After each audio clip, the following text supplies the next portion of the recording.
أعوذ بالله من الشيطان الرجيم بسم الله الرحمن الرحيم إن الذين يبايعونك إنما يبايعون الله يد الله فوق أيديهم فمن نكث فإنما ينكث على نفسه ومن أوفى بما عاهد عليه الله فسيؤتيه أجرا عظيما صدق اللہ العظیم۔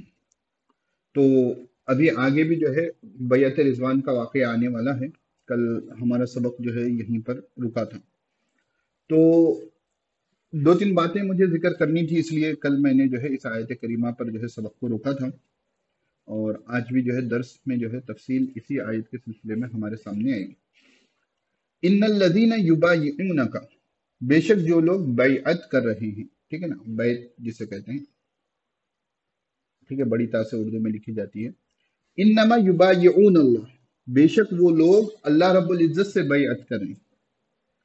ید اللہ فوق ایدیہم، یہاں پر ید اللہ جو ہے استعارہ ہے، ٹھیک ہے، آپ عربی ادب پڑھو گے تو اس میں استعارہ ملے گا آپ کو۔ تو استعارہ جو ہوتا ہے نا، حقیقی معنی اور مجازی معنی کے درمیان کی ایک تشبیہ ہوتی ہے، جس میں ادات تشبیہ کو استعمال نہیں کیا جاتا۔ تو اللہ کا ہاتھ ان کے ہاتھوں کے درمیان ہے، ان کے ہاتھوں کے اوپر ہے۔ تو لفظی معنی ید کے ہوتے ہیں ہاتھ کے، ٹھیک ہے نا، ایک جسم کا عضو ہوتا ہے، اور مجازی معنی جو ہوتے ہیں وہ نصرت کے ہوتے ہیں، مدد کے ہوتے ہیں، کہیں پر قدرت کے ہوتے ہیں۔ تو اب استعارہ میں جو ہے حضرت مفتی سعید صاحب دامت برکت رحمۃ اللہ علیہ فرماتے ہیں پالن پوری کہ استعارہ میں جو ہے آپ کو مجازی حقیقی معنی بھی مراد لینے پڑیں گے، یعنی ایک اشارتاً جو ہے اس کو بھی مراد لینا پڑے گا۔ تو اللہ کا ہاتھ ہے، کیسا ہے، اس کے معنی اللہ تعالیٰ کو معلوم ہے۔ تو اللہ کا ہاتھ ہے کہنے کے بجائے اللہ کا ید ہے، کیسے ہیں، اللہ رب العزت کے شان شان لیس کمثلہ شیء۔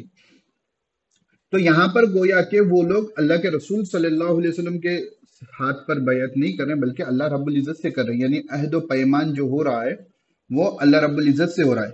تو فمن نکث، تو جس نے عہد و پیمان توڑا، فإنما ينكث على نفسه، تو اس کا توڑنے کا نقصان اسی کو ہوگا۔ ومن اوفا، اور جس نے عہد و پیمان کو پورا کیا، بما عاہد علیہ اللہ، تو جس نے عہد و پیمان کو پورا کیا جو اللہ رب العزت سے اس نے عہد و پیمان کیا تھا، فَسَيُعْتِيهِ أَجْرًا عَظِيمًا، تو ان قریب وہ ایک اجر عظیم دیکھے گا۔ اب یہاں پر دو چند باتیں سمجھنے کی ہیں، تو میں چاہتا ہوں کہ وہ باتیں آ جائیں، ٹھیک ہے، تھوڑا اختلافی موضوع ہے، ٹھیک ہے۔ تفصیل کے لیے آپ اس کی تفسیر بھی دیکھ سکتے ہو، یا اس لائن کی جو کتابیں ہیں ان کو دیکھ سکتے ہو، ٹھیک ہے نا۔ بیعت کہتے کسے ہیں؟ تو یہاں پر ایک شوشہ زیادہ آ گیا، تو اب اس کو ایڈٹ کر لیتے ہیں، بیٹھیں گے۔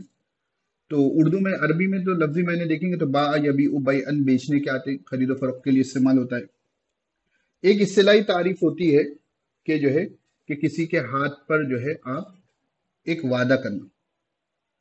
تو عام طور پر جو بیعت ایک ہوتی ہے عرفی، وہ جو ہے بیعت ایمان ہوتی ہے، جیسے صحابہ کرام رضی اللہ عنہ مجمعین نے اللہ کے رسول صلی اللہ علیہ وسلم کے ہاتھ پر ایمان لایا، تو انہوں نے جو ہے جو ایمان کی بنیادی باتیں ہیں، ٹھیک ہے نا، بہت سی احادیث میں اس کا آپ کو ذکر ملے گا کہ ہم نے حضور صلی اللہ علیہ وسلم سے بیعت کی تھی کہ ہم جو ہے ایمان لائیں گے، شرک نہیں کریں گے، لوگوں کے مال کو نہیں کھائیں گے، وغیرہ وغیرہ، جو ہے اہم اہم باتوں پر بیعت کی تھی۔ تو ایک ہے بیعت ایمان، ٹھیک ہے۔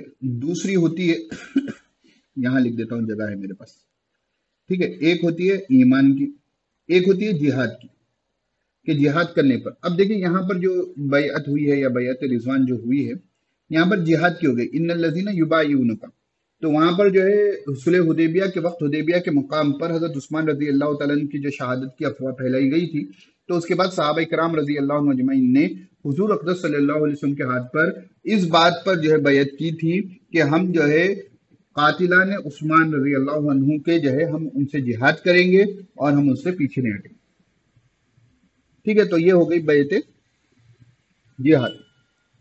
تیسرا ہے بیعت سلوک۔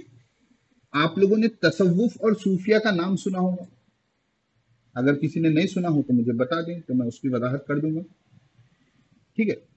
تیسری بیعت ہوتی ہے بیعت سلوک۔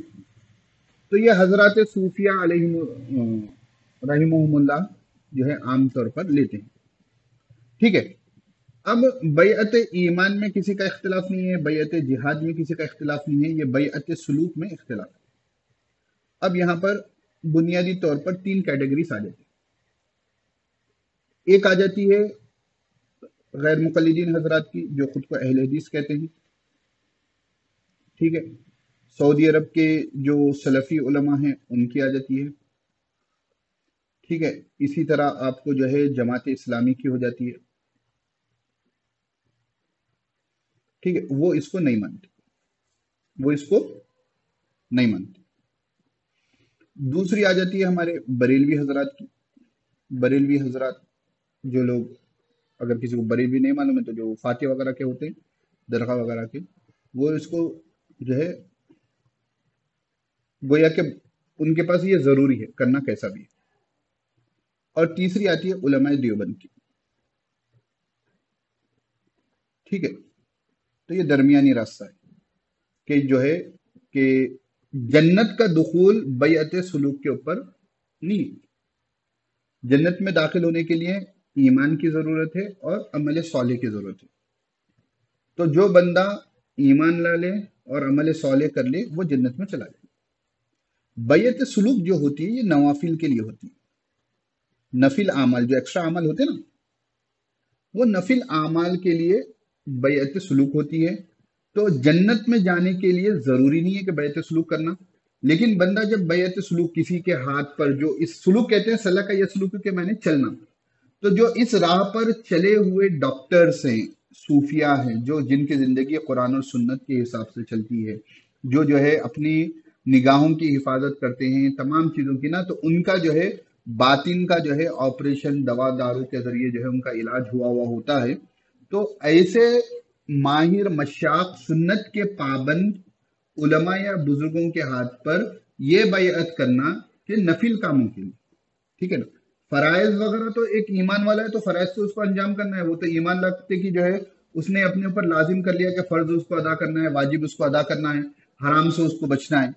لیکن یہ جو ہوتی ہے بد نظری ہو جاتی ہے، ٹھیک ہے نا، اور جو ہے روحانی بیماریاں ہو جاتی ہیں. بیعت سلوک کا فائدہ یہ ہوتا ہے کہ انسان کی روحانی بیماریوں کو وہ لوگ پہچانتے ہیں اور ان کی صفائی کرتے ہیں. جیسا تکبر ہے، یہ ایک روحانی بیماری ہے. شو آف ہے، ریاکاری کرنا، یہ ایک روحانی بیماری ہے. ٹھیک ہے. اسی طرح بہت سی روحانی بیماریاں ہوتی ہیں، لوگوں میں اپنے آپ کو اچھا دکھ کے نظر آنا. ٹھیک ہے نا. بعض لوگ پیسے کے لیے بھاگتے ہیں، بعض لوگ فیم کے لیے بھاگتے ہیں. تو یہ فیم کا جو مرض ہوتا ہے یہ روحانی بیماری ہوتی ہے، انسان نہیں سمجھتا. فَأَمَّا بِنِعْمَةِ رَبِّكَ فَحَدِّثْ سے استدلال کرتے رہتا ہے کہ بھائی اللہ نے نعمت دی ہے، میں دکھا رہا ہوں. وہی آیت کریمہ کہے گا، لیکن شیطان جو ہے اس کو فیم کے پیچھے بگائے گا. ٹھیک ہے نا. تو یہ جو روحانی بیماریاں ہوتی ہیں جو انسان کے اندر، تو جب بیعت سلوک کے جو ایکسپرٹ ہوتے ہیں، جو صوفیاء اکرام ہوتے ہیں، بزرگان دین ہوتے ہیں، جو اس لائن کے مشاق ہوتے ہیں، تو اور جن کی زندگی سنت کے اعتبار سے، پہلی چیز شرط ہے نا، یہ جو ہے 2 نمبری کے لوگ ہیں، اس میں بہت مل جاتا ہے. تو ان کا جو ہے اس میں جو ہے ہوتا یہ ہے کہ اس میں جو ہے وہ آپ کی بیماریوں کا علاج آتا ہے. وہ آپ سے وعدہ کرتے ہیں، وعدہ لیتے ہیں کہ میں بد نظری نہیں کروں گا. ٹھیک ہے. اس پر وعدہ لے لیے. اب اللہ رب العزت ہیں اور وہ جو آپ کے شیخ ہیں، ٹھیک ہے نا، تو ان سے آپ نے ان دونوں سے عہد و پیمان کیا کہ ہاتھ پر کیا ظاہری طور پر، اور وعدہ کیا اللہ تعالیٰ سے. تو فمن نقض فإنما ينكث على نفسه. اب بد نظری کا وعدہ توڑیں گے تو اپنے اوپر الزام آئے گا. تو اسی طرح جو مین کیٹیگری سے ہٹ کر چیزیں ہیں اس کے اوپر عام طور پر بیعت سلوک ہوتی ہے. تو اس سے فائدہ یہ ہوتا ہے کہ جو ہے کہ نوافل کرنا آسان ہو جاتا ہے. کوئی اپنے پہ نگران مقرر ہوگا جس کو جواب آپ کو دینا ہے، تو انسان کیا ہے کام کرتا ہے. تو اسی طرح جو ہے باطنی جو بیماریاں ہیں، جو دل کو زنگ لگ جاتا ہے، قرآن کریم میں ہے نا کہ انسان کے دل کو بھی جو ہے زنگ لگ جاتا ہے، غالباً پارے 30 میں ہے، دیکھیں روان علی قلبہ. تو وہ زنگ کو دور کرنے میں یہ لوگ مدد کرتے ہیں کیونکہ وہ اس لائن کے. اب اس میں یہ ہے کہ صوفیہ کی لائن میں یا اس لائن میں بیعت سلوک کی لائن میں بڑے بڑے صوفیہ کرام گزرے. حضرت شیخ عبد القادر جیلانی رحمۃ اللہ علیہ، نظام الدین رحمۃ اللہ علیہ، اور خواجہ اجمیری رحمۃ اللہ علیہ.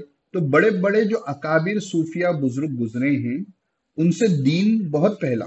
ٹھیک ہے نا. اکثر دین تو بہت سا دین تو ہندوستان، پاکستان، بنگلہ دیش میں انہی صوفیہ سے پہلا. اور دین کا نقصان ان کے جو ہے ناخلف شاگردوں سے ہوا کہ بڑے جو اکابر صوفیہ ہوتے تھے یا تو وہ بڑے عالم ہوتے تھے